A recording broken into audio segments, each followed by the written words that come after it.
Josh, the run rate was always just about okay, but probably you two were the last two recognised who could do it. Did you think you were against it when you two got together more? Yeah, I think we were always confident as long as we were there at the end, take the game deep. As you say, the run rate wasn't too out of hand, and I think I knew if I was there at the end, and hopefully with Ben, obviously, we wouldn't be very far away. Did the nerves start jangling a bit? There's a few hairy moments, and you said the sort of last recognised batsman. Yeah, we could have improved in our calling. I think we had a few run-outs and stuff. But I think we were quite calm, to be fair. I think I've played quite a bit of cricket with Ben, obviously growing up, so it was good to bat together, having already batted together a bit. And like I said, I think we were quite calm that with the run rate not too out of hand, that if we were there at the end, we'd be close. Did you pick your moment when you put Faulkner into the river? Was that something that was premeditated? No, I think if it comes in your area, I think obviously with the field he set, if it was full enough to go straight, that was always what I was looking for. And it was sort of getting to that stage where I thought we needed a boundary. He just happened to bowl it in the right area.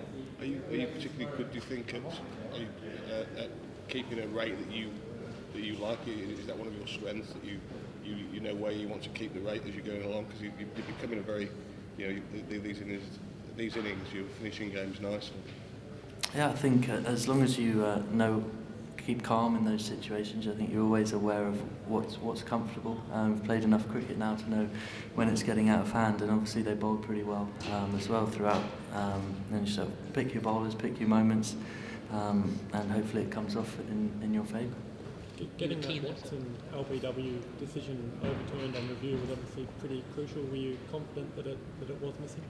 I wasn't sure, to be honest, but Ravi said, we may as well use it. And obviously there was one, I think, an over before that was quite full that was given not out as well, and I thought that was out as well. So with those obviously showing a bit leg side, it's obviously a big moment, and luckily the review system saved me this time.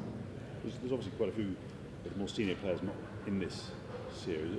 Are the guys generally really enjoying the chance to sort of show what they can do in the absence of the likes of Cook and Bell? Yeah, definitely. I think any time you're playing international cricket, it's a great opportunity. And with those guys not around, it gives the chance of people to step up and perform their roles.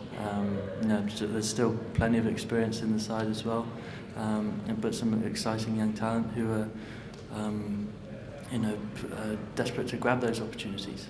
And that's two decent innings on the trot for you, wasn't it? So you must feel you're making a pretty, obviously the other game's lost, but you're making a pretty decent personal contribution. Yeah, it's pleasing. I think I haven't quite up to this moment, performed as well as I'd have liked. But when you get the opportunity to, it's important to try and take it. And that's hopefully what I've done, and I'll continue to do now. I think the knock at Old Trafford gave me confidence to take into this game.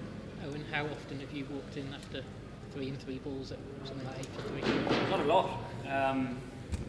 Obviously our backs were against the wall pretty much, and myself and Michael just said we've got about time to find a way to get through this tricky spell.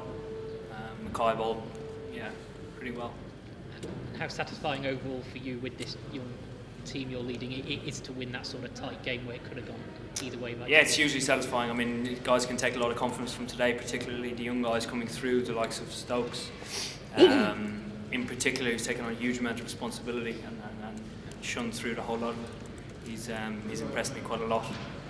And obviously Boyd Rankin's come through today. Him and Steve Finn looked a force to be reckoned with.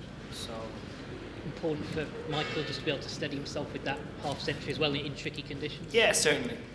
I mean, obviously Michael's had a bit of hard luck over the last couple of games, and sort of we had quite a lot of confidence in him. He's a good head on his shoulders. Stays quite relaxed and calm, and knows exactly what he does. At 140 off for 6, 2 young lads in on naught, were you thinking maybe I'll be up against it here?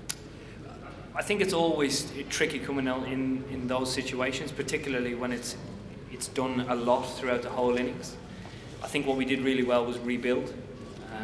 Joss and Ben did it particularly well, sucked up a lot of pressure and took on responsibility and stayed busy, even though the wicket didn't sort of allow you to play in a positive way that you wanted to. So yeah, they did really well. you described it as a semi-final and a final. Final.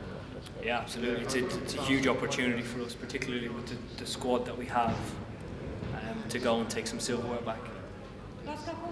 Josh, have you sorted out which county you'll be playing for next season, or is that still ongoing? It's not yet sorted, but it should be in the near future. Do you anticipate staying with Somerset? Or sure? I'm not sure. I don't really want to go into detail yet, but it's been a little bit of a distraction, but just been concentrating on playing good cricket. Whoever you're playing for, it's important to play good cricket, so I'm sure that will all be sorted soon.